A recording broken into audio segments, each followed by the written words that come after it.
Okay, everybody, we are live. Welcome. This came about very quickly. This came about via an email conversation with Smokey Saint and a few other people about the creation challenge I issued a couple of weeks ago. I think it was a couple of weeks ago. So we were going back and forth via email with some questions and answers. And Smokey proposed that we do it in person just to make it an easier conversation and just easier to talk back and forth face to face, so to speak, rather than via text. That's really all this is. This is just to make myself available to address questions regarding the Creationist Challenge from Smokey. Smokey, thank you for being able to come on such short notice and kind of on my weird schedule right now. So no, that's my pleasure.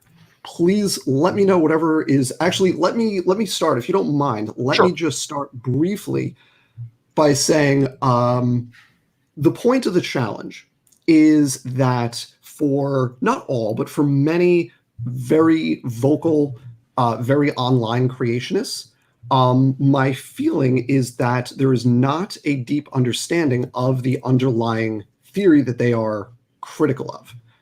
They're making claims about, well, this can't happen, this is impossible, this has been refuted, without actually understanding the underlying science of those various ideas. And that's not a universal thing. And it's also not the case that all online creationists present themselves in such a way that make me question their underlying understanding of the issue. And I do want to say, because it's Smokey that I'm talking to today, Smokey is very upfront about what he is and is not an expert in. So when I conceived of this challenge, Smokey is the opposite of the kind of person I had in mind for it, because he's not going on streams and making very, very bombastic, very sweeping claims about broad swaths of science. And if anyone thinks I have, call me out on it. So I should caveat that and say, in my interactions and in my experience with you, that has not been the case. So I do want to just caveat this by saying that you are not the kind of person and the kind of online persona that I'm kind of addressing with this challenge. But that being said, I do want to answer whatever questions you have. So take it away. What's on your mind? No, I appreciate that, Dan. Dan, is that okay? Dr. Dan? Oh, Dan. Dan. Okay. All right, Dan, thanks. I appreciate you having me on and kind of being able to clear the air. And especially it's a little easier for this than that I think kind of email to kind of just kind of dig into it a little bit. Because let me just go ahead and let you know then I guess kind of like my base level concerns that kind of just hit me. Like, here's the thing.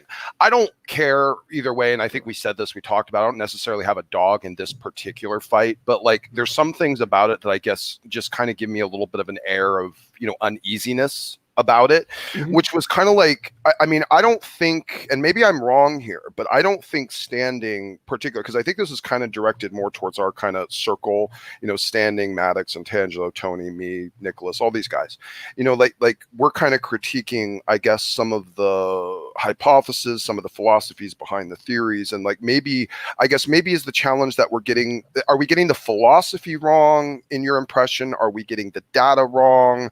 Are we getting the interpretation of the data wrong? I mean, like, is there kind of something like, do you really think it's a matter of our lack of scholastic knowledge, or is it a lack of our ability to grasp the abstracts? Which do you think is really happening? It's not at all the philosophy, and I'm not even qualified to comment on any of the philosophy. Not my field. Right. What the problem I have with a number of people in terms of how this conversation is conducted, in that there are very specific, very confident claims made, and then in discussions, in questions, in writing about this stuff, there's either directly or indirectly indications that there is a lack of understanding the underlying issues. And I can provide a couple. Now, when you say underlying issues, like define that. I mean, just like basic genetics. Like, for example,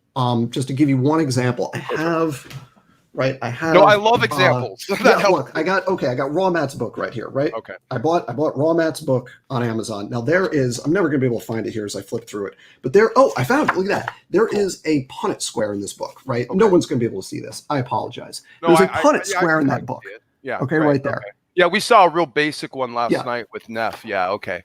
There is nothing correct about that Punnett square. It is like, it's just, it doesn't make sense. It's just done wrong. And this can you explain it a little bit for us? Yeah. Like, yeah. So here, I'm going to try to do this holding this up. And I know it's tough. Just, I can kind of see it. So like, I think if you can see this right here. Okay. So like across the top and down the side. So the axes, right? X and Y axes. Right. You've got the gametes. Okay. And then in the boxes, you're mixing and matching those gametes to get the offspring genotypes. Right. Now, if you look, each gamete is supposed to have an A and a B. But if you look across the top, you've got one gamete there that has a capital B and a lowercase b, and there's no A allele at all. That's wrong. But then if you look in the boxes in the middle of the table, they don't match what the gametes are. Right. So like right here, sorry, I'm doing this on the screen. Okay. Yeah. So see that right there. Does not match what the combinations are based on the things. And that was AA, and I'm sorry, hold that up one more time. Yeah, it was like there should be like there's like an extra B in there. It doesn't. Okay, AA, right? B. Okay, Yeah, and so like, should let me ask you something. The first one on the left, the top column thing, should that be AA? It should be so across the top. It should be different combinations of capital. Well, no, but I mean on the very far leftmost side. Oh yeah, it should have been It should all be AB. Oh, okay. Right, That's what I was trying to clarify. Yeah, each axis should be AB, each one. So then you get two of each in each. So the table wasn't interpreted correctly. It wasn't drawn correctly. Is the problem, and it's the problem I have is you have this in a chapter of like, look, genetics supports creationism, but then you try to do something that is literally in the first day of class when I introduced genetics, in not even a genetics class, an intro bio class, and it's wrong. And can you tell us what that square is supposed to be, by the way? What it's supposed to. I'm going to draw it on paper to make it a little bit easier. Yeah, maybe you could. Or I don't know. Do you have a screen share thing with one of those deals on it? Maybe you have a Punnett table with a thing on it. I don't have like I can try to draw a thing real fast, but like this is not. No, I'm sorry. And I don't mean to like. I mean, we don't have to go into this. I'm like really curious. I'd kind of like to know, like even just for my own knowledge. You know what I mean? I'm going to do a little one rather than do that large one, but just to illustrate the idea here. Okay? Right. Yeah. I mean, because you know they're going to ask me about this. They'll be like, "Why didn't you ask them to clarify?" or something like that. Like plus, I kind of want to know myself too. Like. Sorry, it's going to take a second here. No, that's fine. I'm going to make a simpler one. But it's and by the way, sincerest thanks to the audience for showing up for this morning. You guys can catch me on my channel as well, Smokey Saint on YouTube. We do lots of live shows, open mics, things like that. If you guys want to come in, pitch your opinions, do a conversation, have a little mini debate, we do that at least once a week. So keep that in mind. So here's a simpler one. Sure. All right. Okay. So what we have here, you've got mom's gametes, right? Okay. Over here, you've got dad's gametes. Gotcha. And the different letters, capital versus lowercase, represent different alleles for a gene. Gotcha. And then in the middle, you've got the zygote, the genotypes for the zygote. So here you've got homozygous dominant, down here, homozygous recessive, and these two are I'm trying to do this in the mirror, these two are the heterozygotes because they're got it. And Neff was saying, so you have like a 50% chance of it being that AA, and then 25% chance of the other two, basically. Exactly. Okay, right. So, but what's going on with the one in the book is you have like something here and something here, but then this doesn't match what those are. Oh, okay. All right. And can you point out the one in the book that is wrong and what it should be? Like, is that I can show you. So just so we like have it down there, and then absolutely. I mean, here. So I'll give you. Right. All right. So, and I appreciate you doing this, Dan, because most of them don't. By the way, let me just say this: most of them don't. They'll just try to blanket dismiss, and you really are showing anecdotes. So I appreciate that. So thank you. So like up here, this top. I'm trying to do this in the mirror. Here we go. So the top this one, upper right, so that one's correct, right? See how that's correct? Yep, it's capital A, capital B, capital A, capital B. Right. That's correct. Good. Okay, got it. But then you come down here, right? Okay, so you've got capital A, lowercase a. That's correct. But then the B, you've got two capital B's. But over here, you've got a lowercase b. Oh, I see what you're saying. That's not right. Down here, now you've got a bigger problem. Oh, wait. The second one down? The second one down is A, B, and well, that looks correct to me. I think the top quadrant up here is right. Okay. Okay, this quadrant I see. is Okay, right. All right. Okay. And then down here, the big problem is down here where you've got two B's right there. Okay, That's not possible. like biologically. Okay. That's just not a thing that can actually happen. So like it's. And so you again, mean there can't be a higher case B and a lower case B? Yeah, because those represent alleles for the same gene. So what that box is showing is gene A and gene B. And in a gamete, it's haploid, so you get one allele for each. Right. So you can't have two Bs in the same gamete. That doesn't work. And no way. It just can't happen. So my point with that is that's an example of like, I'm going to use genetics to attack this foundational theory in biology. But I'm also going to get the basic genetics wrong. So are you saying there can't be two Bs, or there can't be a lowercase b and a uppercase? There can't be two B. There can't be two B. There can't be two alleles for the same locus in a gamete, because gametes are haploid, so you only get one of each thing. Well, I guess I'm confused because I saw some areas where there's like two uppercase Bs. Is that not allowed too? You can have so it depends on the ploidy of the cell. So all of our cells, except for our gametes, are diploid. You have two of everything, right? One from mom, one from dad. Right. They can be the same, capital B, or they can be different, capital B, lowercase b. Okay. But the gametes, the egg and the sperm, they only get one. So you can't have capital B, lowercase b. So it picks one of those and exactly carries it in, and that's all it is. Okay. And my point, not to like can it also not be uppercase A, lowercase a? That can't exist either. It has to be one of each letter. One version of each gene. Okay, so what is that lower box supposed to be? What if that, or it's just not drawn correctly? It's just not drawn. I mean, you'd have to redraw the whole thing. Never mind. Never mind. Yeah. So my point is, though, it's putting aside the specifics of that example. Like, this is a chronic thing of like, I object to this on these grounds. Like, okay, what about this? And then it's just there's a lack of underlying knowledge, and you know what? Troublesome. I appreciate you actually going through that and actually really giving your personal take on that example and saying what you think is wrong with it and why. And I guess maybe I see, like, I wish that was just what was happening as opposed to this challenge. Maybe, like, because here's the thing.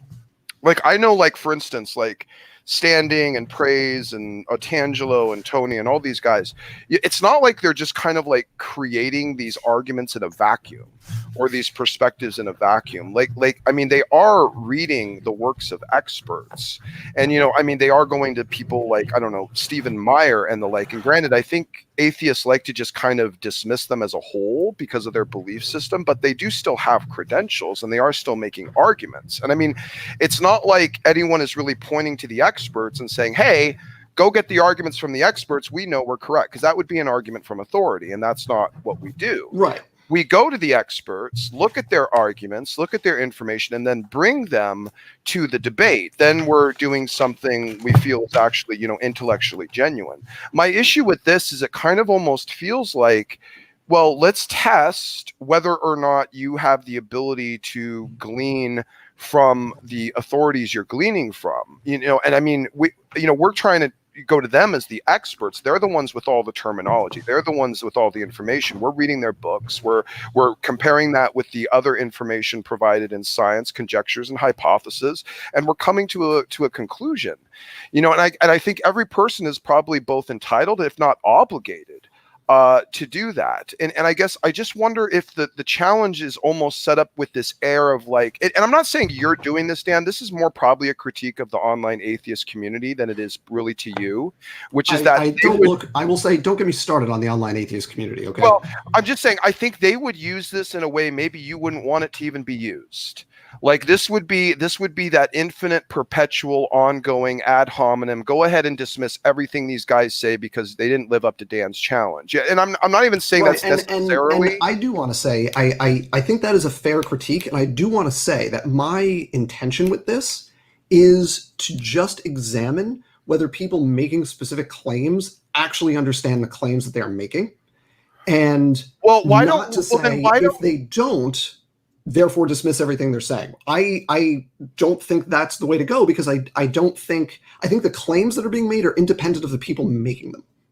I understand. So the claims stand on their own merit, regardless of who says it. I guess then my issue is then why not just tackle the claims direct? Like, why does it have to turn into like this thing of like undermining whether or not they have the right to make the claims at all? Why not just go right after the claims and say, hey, like what you just did? Like, I mean, like without hearing raw Matt, giving a defense to that, I'm inclined to take your explanation and say, yeah, there might be an error in that book. I mean, so there's two things that I want to make clear first. Well, actually, there's three things. One is that it's like that particular error and many examples like that. I mean, I also have Standing's book right here. Right.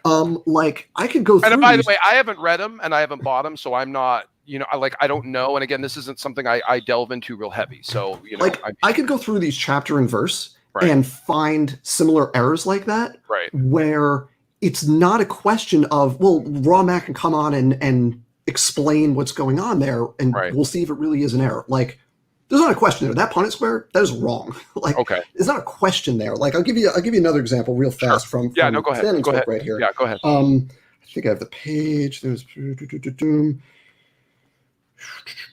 yeah, here we go. So here's a specific line here. ENCODE has discovered that at least 80% of the non-coding DNA in the human genome is transcribed into RNA. Okay. This is not true. That's not what ENCODE found. They found 80.4% has some biochemical activity. They didn't find that 80% of it is transcribed into RNA. And like, there's like, it's just a statement that's not true. Okay. And if you're going to, not just, and this kind of gets into the second thing, which is not just saying, there's a difference, I think, between saying, okay, Jeanson, for example, makes an argument. I'm going to present that argument. Right. And I think there's a difference between doing that and putting your own work out there. And I think if you're going to put your own work out there, that carries with it more weight and more obligation to have some foundation underlying that work. And I mean, those are just two small examples, the Punnett square and the misstatement of ENCODE's findings, but these are not like debatable. It's just, they're just wrong. And that seems to be a pattern rather than the exception. Well, I guess maybe when you say it's wrong, it's one of those things. Like, when you say it's wrong, you're saying like it goes against consensus, or like no one is saying that at all. Or no, I mean it's just like the thing, like it's the wrong terminology. I got a textbook over here of how those Punnett squares work. Like I started making like the correct version of that Punnett square because it's a well-documented thing what kind of Punnett square that is. It's called a dihybrid cross, and there's like it's a specific thing, and the way Matt shows it is just incorrect. Would you say that maybe it was a failure, in your opinion, of like using the correct terminology? Like, I mean, is the statement purely false, or is it like, well, maybe he could have used a better word for this type thing? That is a great question. So for the Punnett square, it's just wrong. It's just it's not drawn correctly. But for the thing in Standing's book, that actually gets at an interesting question, because I think part of the problem, and without talking to him directly about this on the air, I can't say for sure. I'm not trying to speak for him. I'm just trying. Right, but I think I think part of the problem, my suspicion is that part of the problem is there is not clarity on the distinctions between different related terms, like biochemical activity and transcription and function, and how those terms are related, but what the sometimes subtle differences are between those things. Right. So it's easy to take a paper that says 80.4% biochemical activity, and that comes out the other end, not on purpose, as 80% transcribed to RNA. Okay. And that's not a purposeful misrepresentation. It's just there's not the nuanced understanding to be able to parse the differences between those statements. Okay. Yeah, and I think that's maybe where like some people might, and certainly for your level, I think you would almost be able to, if not even obligated, if not even conditioned, to notice maybe like I think it even came up during like when you came into that after show for my debate with Erica, and we kind of had that talk about my lack of understanding of closed system, open system entropy, stuff like that, and really what that was coming from was maybe a confusion of the terminology I was using with the terminology you were expecting me to use, type thing, and maybe some of that is where this is at. So here's what I'm trying to do. Like, I don't want this feels like a pissing contest. This feels like just a bunch of posturing, and I would like to try and remove that from the challenge. So here's what I'm thinking, and you tell me how you feel about this. Why don't we tackle like these issues in a set format. Like why don't you like if you have, I'm sure you can pull up 5 or 6 of your key frustrations with some of this literature or some of the things that, I mean, especially since you have the books, you know, what is it? Isn't it better to maybe just set up a format where you address those issues with the people presenting them and get it out there and say, this is what's wrong. This is why it's wrong. And you guys should retract this and see if there's a way to find a meeting of the minds, as opposed to, hey, are you even able to, you know, be able to be listened to for what the hell you have to talk about, you know, and especially when it might be some of those things like, well, I think you could have chosen terminology better. I don't think Standing, and maybe correct me here, do you think Standing's trying to lie to people about this? Like, is he intentionally trying to deceive people? Do you think that's what he's doing? I don't know, and I don't want to characterize Standing or anybody else's motivations. Speaking personally, I find I have had a number of conversations with Standing, and I find it challenging and frustrating because I will use terminology that if you're going to have a conversation about, for example, Neanderthals and their relationship to Homo sapiens, there are concepts and terms that I would presume somebody participating in that conversation would be familiar with. And I find it challenging to have that conversation when halfway through the conversation, I've learned that is not the case. Well, that I can understand. And, you know, and again, I'm not talking about things that are open to debate. Like, for example, the thing that we talked about a few weeks back was homochirality and different potential solutions to that problem, right? And I showed you a slide that I used in class. I'm glad you're bringing that up, yes. Yeah, because we can talk about I'm happy to go down that road if you want, about I would like using things in class and how certain they are. I'm happy to talk about that if you want, absolutely. Sure. But just to give you an example, like there's things like that where there's lots of experiments, there's a lot of data, some of it's contradictory with other data. And, you know, we have ideas, we have hypotheses, some better supported than others, but we don't actually know the answer. But then there's other things where, like, there's a process and it affects an outcome, and like, does it go up or does it go down? And that there's not a question there. It's you know, and there are things that I'm willing to entertain debate on, and there are things that if we're going to have the conversation, we have to be able to agree on as a baseline. And that baseline is absent in large part, and that's the problem. Got it. Yeah.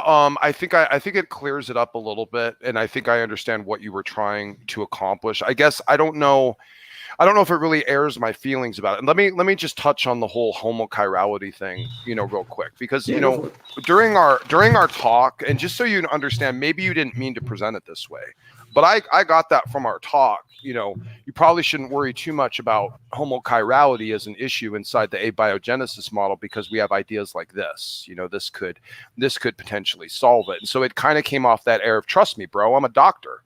You know, like, because that's kind of, you know, I have to kind of go that way because I'm not a doctor in anything. You know, so like and I'm not someone to be just religiously zealoted against new information. You know, I'm going to take it in, I'm going to consider it. So like when that was presented to me that way, I basically got the impression you were maybe giving more confidence in it than maybe now you're saying you are. And I guess here's the thing. I'd have to go back. I just want to say I'd have to go back and watch that conversation to see. But my recollection is that I presented. I know I used a slide that I use in class that shows a figure from a paper with one of the mechanisms. And I think I said basically this is one mechanism. We've experimentally demonstrated how this can work. We don't know if this is the right answer. There are other potential mechanisms. But we have a number of mechanisms that could potentially solve the problem. Well, and if that's not how I represented it, then that's what I should have said, because that's basically where I'm at. Well, that's not how I took it, just so you know, because I was taking, because, and again, it was presented, well, this is something I teach in my class. Well, okay, well, my goodness, if it's good enough for a classroom, why should I not listen to it? You know, maybe I wasn't clear that it was just, this is a slide I use, is what I meant by that. I think maybe it needed a little bit of extra dismissal for what it actually was, or at least just a little clarification of what it actually was, of what was kind of being, you know, presented. Because when I asked the question to our PhD, Dr. Fazrana, that we had for our interview, specifically along those lines, I said, is there really any validity to this as being a probable solution? You know, are there any extenuating factors that maybe aren't considered with this? And he said, yes, of course. You know, there's entire scenarios inside that particular model that make no actual sense. So it's kind of like, I guess one of these things that I'm having an issue with is this sense of, and I touched on it briefly in the email, is like probably in a classroom, you'll read any and every, no matter how improbable, like even if it's just the best thing that we have at the time, you'll go with it and teach it as the best viable solution. And, a non-naturalistic explanation is never, ever, ever, ever on the table. And I guess, this to me, and I touched on this, I said, it feels like naturalistic religion being masqueraded as science. And like, I think there's some things science shouldn't say. I think some things that science shouldn't be in the business of saying, like whether or not there's a creator, or whether or not something did or did not happen naturalistically. I think they should leave that to the philosophers and the scientific philosophers. I don't think that is actually even in the realm of science. I think that's science is about observations, about testable, repeatable, things. If you're branching outside of that realm, I don't know what you're calling is actually science anymore. Well, so this is getting a little far afield, but I think the problem there is we're constrained by what we can, as you say, we're constrained by what we can observe. We can, by definition, we can't observe, test, or whatever, anything with supernatural. We are limited to like tangible things, tangible mechanisms, tangible processes, whatever. Right. And that's just how science is. So if I'm teaching a science class, then I'm limited in that regard to what. Oh yeah, and I would expect that to be the case. By the way, Dan, that's not, and my argument is not for that to change. In fact, quite the opposite. And in fact, if you paid attention, I don't know if you have seen, but our interview we had with Dr. Tour and the week leading up to it. I didn't watch Dr. Tour. I did watch some of the Rana stuff. Okay. We had Dr. Tour on, and it was all about, we went through one of his debates earlier, and we heard him clarify and basically say he's in no way trying to disprove any, possibility of naturalistic mechanisms inside the abiogenesis model. He's just focusing on the fact that a lot of people have been saying, hey, this stuff is figured out, or this is the best possible explanation. Go ahead and accept it. And he's like, no, we probably shouldn't, because there's no actual solution. None of these are actually solutions. They're just kind of best guesses. And like, I don't like best guesses being passed off as science. Do you follow me? I hear you, but at the same time, that's, at the end of the day, that's what science is. It's not, there's not a religion of naturalism that we're using here. We're kind of groping around in the dark, doing experiments, and we find what we find, and if it's the best idea that we have to solve a problem, then like we're going to say tentatively, like, okay, this is the best we got, but we're going to keep looking into it. So you would say by the nature of the field, it's not in a position to relate anything beyond naturalistic mechanisms anyway. So we shouldn't take its word for anything being severely, strictly naturalistic, because it can't make a statement anywhere on the contrary anyway. Yes. Science is not in the business of proving or disproving the existence of the supernatural. Beautiful. I think we're on the same page. What you can do is evaluate predictions and say, if a supernatural process happened, right, then we would see X, Y, and Z. If there was a literal biblical worldwide flood, we would see X, Y, and Z. Right? Well, I think we can make predictions and test them. Right. I think we kind of do that a little bit, and I mean, it maybe not quite as specifically as you're saying, but I mean, just to give like an example, because we do talk about the abiogenesis stuff like quite a lot. And then, by the way, after this, I do want to bring this back to the challenge. Because, that's fine. I apologize. I don't mean to. Sorry. I don't mean to take us all off. Oh no, it's fine. I have fun talking about this stuff, but I do want to try to focus this. I'm sorry. Absolutely. Just one. I mean, just to give a quick anecdote of how it is, like the way that we're kind of digesting the whole abiogenesis consideration is that all the experiments that they're doing to try and manifest this prebiotic chemistry are extremely contrived. And there is, I guess you would call it, a debate amongst scientists, between what I would call definitely probably consensus and outliers, but still the debate exists, between people that are kind of saying, hey, this doesn't fit inside a primordial earth framework at all, what we're doing. This is a contrived set of experiments that don't really make sense on prebiotic conditions. Are we actually proving naturalistic mechanisms, or are we proving the essentiality of an intelligent agent in order to make these things happen, to jerry-rig both the environment and the procedures? What are we actually claiming? So there's a bit of a debate on that, and certainly from the creationist front and also from the evolutionary front. So I just kind of want to make that clear, that like really I think our battle, maybe I just want you to understand maybe what our battle is, because it's not battling science, and it's not trying to refute science, and it's not trying to destroy evolutionary theory. It's kind of the presuppositions that are shoehorned in behind it. That's what we're kind of focusing on. So I regarding the experimental thing, I think that's what's going on there is they're controlled experiments. We're gonna set the conditions very precisely because you need to control for all these other variables. Right. What you're doing. And I'm just saying that none of those scenarios are early Earth compatible. So that's where I disagree, because I think what you're doing is you're building the castle one little brick at a time, right? You're doing, okay, we're going to see this thing and then this thing, and then under what conditions can that happen? And you build it up a little bit at a time. Now, any one of those experiments is not going to replicate an early Earth. Come debate us on it. Come debate us on it, please. But yes, I think we have two completely different perspectives on this. But bringing this back to the challenge is that the challenge is upstream of the evolution creationism debate. It's upstream of the debate about abiogenesis. I'll give you another example. I was talking to somebody not that long ago, and we were talking about this, and they didn't know what a ribozyme was. And if you're gonna talk about abiogenesis, you should know what the word ribozyme means. Right. That's relevant. And if you're going to make a public show of being able to refute the prevailing theories of abiogenesis, I would ask that the basics of the basic parameters of that discussion before presuming to be able to jump in and refute it. Aren't we allowed to tackle the groundwork of it, without necessarily knowing all of the finer, specific, expertise points? Are we allowed to see what the general argument is for acceptance and then kind of digest it ourselves, or do we just have to kind of take it on face value? What's the solution there?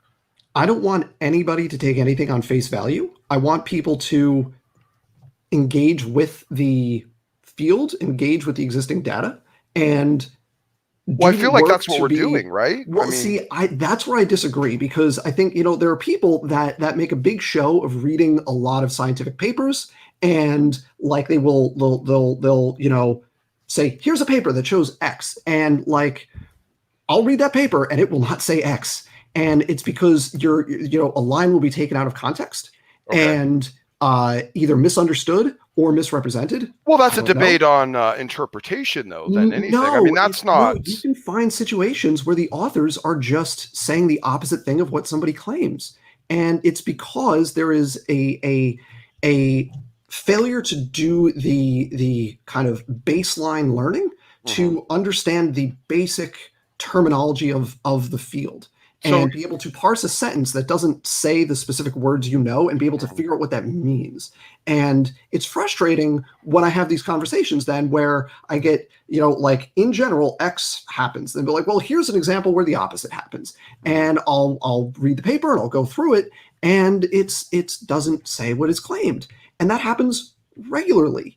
And the problem is not people being dishonest. The problem is people presuming to be able to understand complex topics without taking doing the underlying work to understand the basics. I understand that people want to make a show of I read scientific papers. Okay, great. But start with a textbook so that you know what all the terms mean. Start with a basic overview of what the techniques are, so that you know how they arrived at the data in the paper. Because even for me, I read a paper and 9 times out of 10, the methods section is gibberish to me because it's not something I've personally worked on, right? Well, I guess that's kind of my point too on some of it, is that some of these topics, some of these terminologies, this is the thing, everything, and I do mean everything, is open to interpretation. That's why we have things like legal analysts and scientific philosophers. There's some how can you?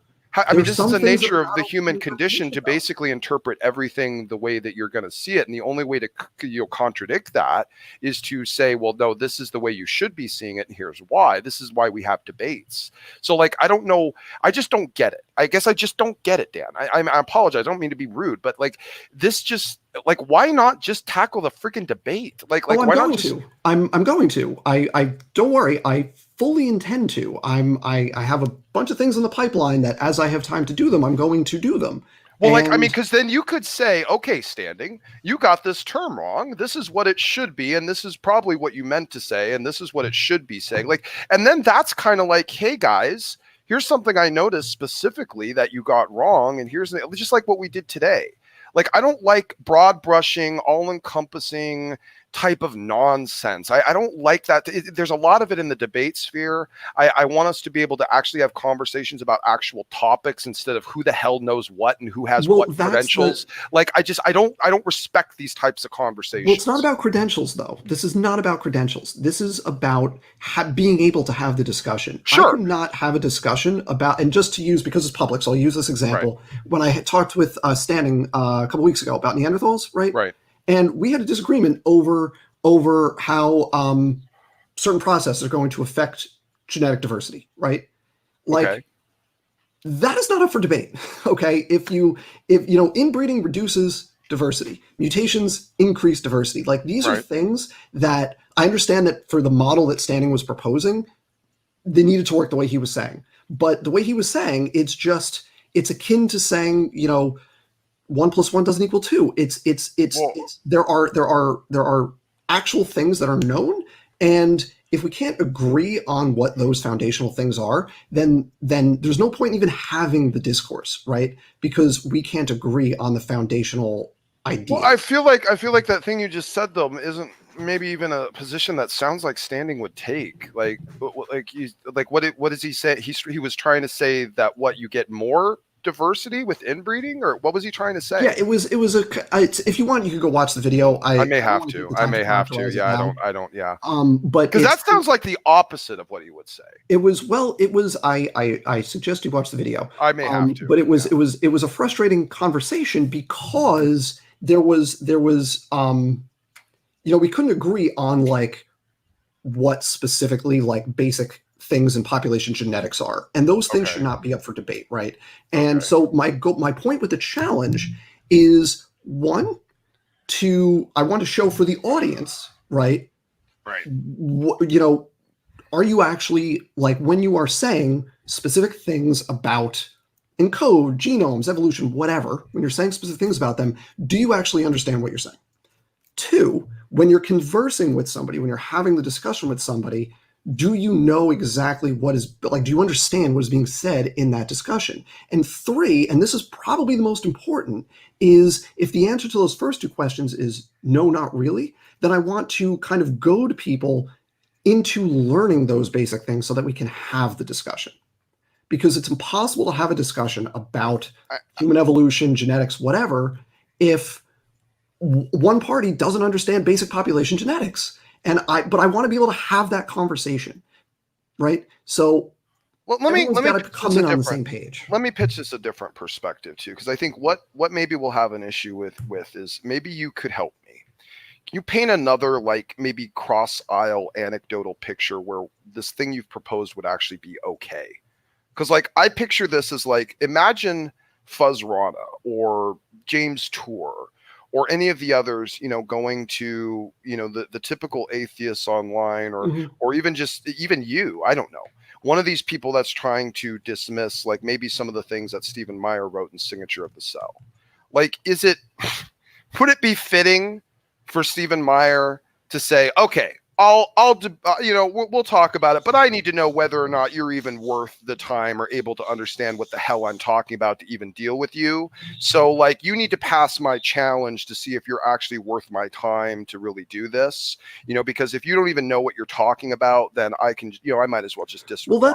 Actually, that's not the point though, because it's not about dismissal. It's about how do I approach the conversation. All right. If any of our PhDs on our side pitch the exact same thing to you against one of these atheist circles, the exact same way, really, I mean, you wouldn't see that as kind of like, wow, that looks like maybe someone's trying to posture over these guys. I mean, for what it's worth, somebody at some point in one of these conversations brought up Aaron Ra, and I said, fine, bring him on. I don't care. I bet he couldn't answer the questions. Like, I get frustrated with anybody that is going to. I said that, and I was saying basically along the lines of, I don't think it would be appropriate if we had a PhD say, well, Aaron Ra, you can go ahead and disregard what he says. He doesn't know what he's talking about. He gets this term wrong, and he comes on and does a test with me, and he can't get these terms right. So you know what? It's not about dismissal, though. But the goal here is not I get that. To... No, I understand.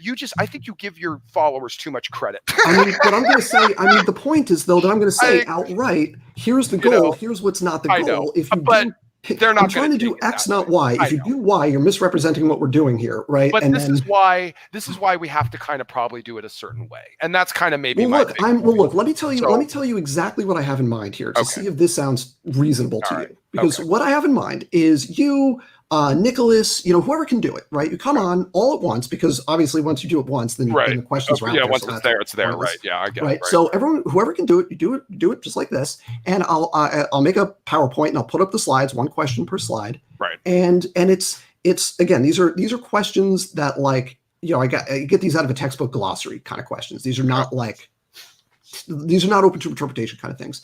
And again, the point is. And what is the topic? Evolutionary biology? Is that basic biogenetics and evolution? Okay. All right. I mean, I'll tell you. There's one of the questions is I think I've said this before. One of them is a Punnett square. Yeah, I know. Just be able to tell me what's going on with the Punnett square. That's what we saw there. Like just be able to tell me what that is. Well, and I didn't know that. And by the way, I didn't know that until last night when it came up. And Neff said, "Oh, one of the questions he already released was the Punnett square." I'm like, "Oh, that's interesting." Yeah, I don't know what that is. A specific question, but just like one of them is just here's a Punnett square. Right. Tell me what's going on. Tell me what's going on. Right. Yeah. Okay, I got you. Okay. It's not going to be complicated things like that. It's I'll give you an example. Let me just think of kind of a related thing that's not exactly the same. So just give me a second here. Let me think of that's fine. One of the hardest things is I tell you the worst thing is writing exams and coming up with questions quickly, like when you're doing with students to practice is tough. Right. Pop quizzes and stuff. Yeah. But for example, if I was to say, okay,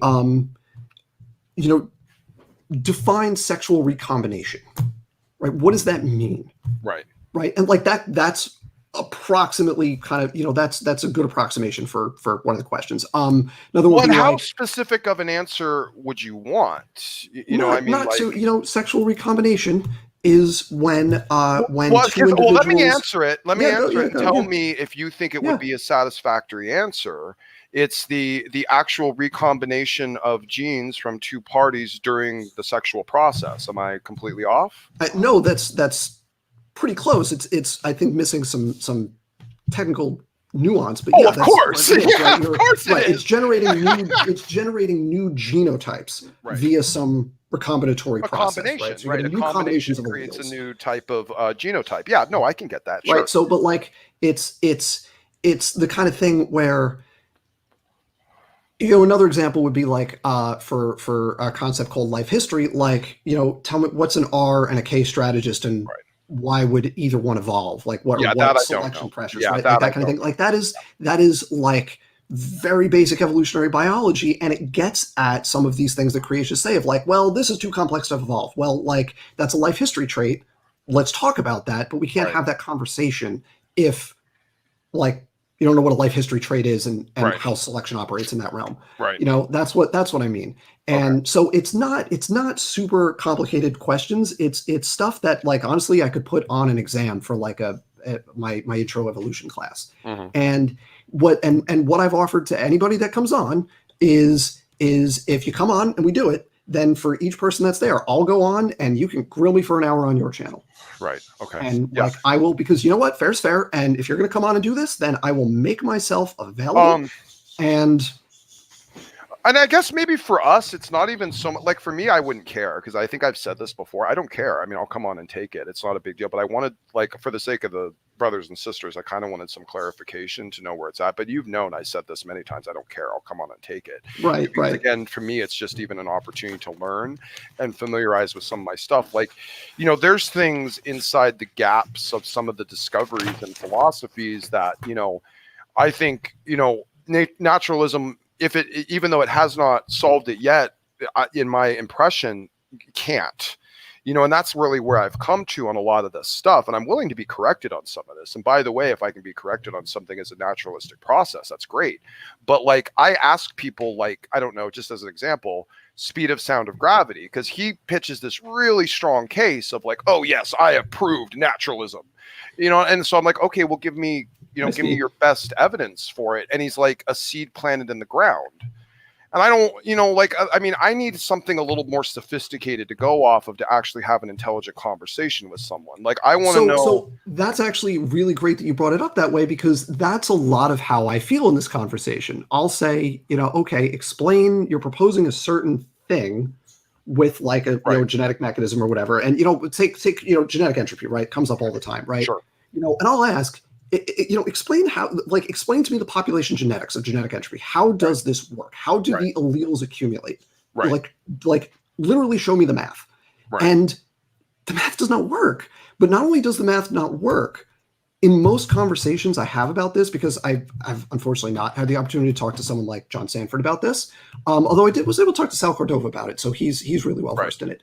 But other than that, you know, when most people talk about this, I can say, you know, explain the population genetics, even just schematically, without like assigning numbers to the things, and like you can't do it, and it's not because it's just they're not well versed enough to be able to have the conversation. Well, so now I'm faced with someone saying this field is invalid. This whole field is invalid because of this thing. And I'll say, okay, explain this thing.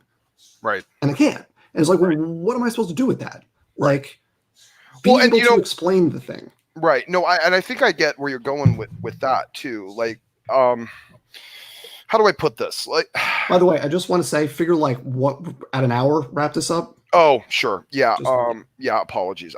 No, it's all good. I like to have a, you know, yeah, no, they have something digestible. I agree. I don't like pushing it too long. Well, no, I disagree. I push it really long these days, but people treat it like a radio show. So I just do it that way. Right. Yeah, no, I guess what I'm seeing here is I want to push towards more of the actual dialogue itself. I don't like maybe even something that might come across like undermining someone's, you know, ability to do argumentation. Again, we've covered this, and I don't think I'm going to attribute that makes sense. I'm not going to attribute that to you, but I'm going to say this. There are just an overflowing number of idiot trash clowns online. I don't think you'll disagree with that, both on our side and yours, frankly. The internet is a cesspool. I think we can agree. Okay, so this type of thing might end up carrying the type of weight you don't want it to, or giving the impression you don't actually want it to. And so that's probably the one thing I would ask you to just maybe kind of digest and consider this just a little bit. I don't care. I'll do it. I'll come on and do it, even just for the education. I know Nicholas would too, because we both volunteered. And yeah, you know, we're the last... Nicholas, if you're listening, thank you. I appreciate your willingness to come on. Yeah, no, and I mean, I'm not afraid of any challenge too, because of course I also don't buy into this nonsense ownage culture garbage. Like, you know, I mean, you've seen me, Dan. I'll show up and debate anything, even stuff I don't necessarily know a lot about, you know, because I am also willing to learn. I wish that more people had the spine to do that, you know, and so like I appreciate it when someone like you gives me an actual anecdotal example of something you see that you believe is wrong. I'm going to listen to it. Things like what you did with the challenge, I'm basically going to just disregard as seemingly nonsense, not necessarily because of your intention, but because of how I know it's going to be taken. Mm-hmm. No, I think that's fair. And what I would like to, and when I say I think that's fair, I think it's fair in terms of how it may be used. I think that's a fair point. And the way I'm approaching this is trying to make at each stage very clear exactly what the bounds are, in terms of what I intend to show and not show. Right. Here's the thing. I think if you could narrow it down, because here's the thing. I mean, it's real easy to kind of do this in a pop quiz setting with like a level of scholastic knowledge. Because I mean, you can go pick anything, from basically anywhere inside any one of these pretty large 3 fields. I mean, genetics, evolution. I mean, these are all pretty huge. Oh yeah, right. Yeah. Maybe it's better to focus on like something that you really think is a big. I mean, clearly the evolutionary assumptions I think are the big issue, right? Like if you think we're trying to actually destroy evolutionary, justification for evolutionary mechanisms, then maybe that's probably a pretty big deal, right? I mean, is the genetics as big of a deal as it is making sure we can even understand how speciation occurs? I mean, they're all connected though. That's the thing. You can't disentangle the genetics from the evolutionary processes. They all go together. So if you can, yeah, well, I mean, if you can, so for example, here's another, like, to give, this is not on there, but just something we just came up with, like, define sympatric versus allopatric speciation, right? Okay. Like just 2 mechanisms of speciation, very broadly speaking. Now you could be able to define those, right? Someone could be able to define those, say, okay, how would that happen? And now that gets into the genetics of like how specific things will happen. And it's not about the underlying assumptions. It's not about the worldview. It's not about the, I'm interpreting this way, you're interpreting that way. There's Standing, Maddox, Raw Matt, the whole crew is, having this discussion. But I mean, without having the underlying like foundation to understand that discussion. And that's and what I would really like to do, honestly, what I would love to do here is have like a journal club or something for creationists where we talk about papers and whatever. I'm getting a phone call. I need to just step away for just 1 second. Oh, sure. Yeah. And then I apologize, everybody. No, go ahead. Yeah, I pretty much, I think, just have one more question for the most part, and we'll probably wrap that up anyway. Thanks for being here, guys. Really appreciate it. Thanks for stepping in. Nice to have you guys watching. Appreciate all the hate.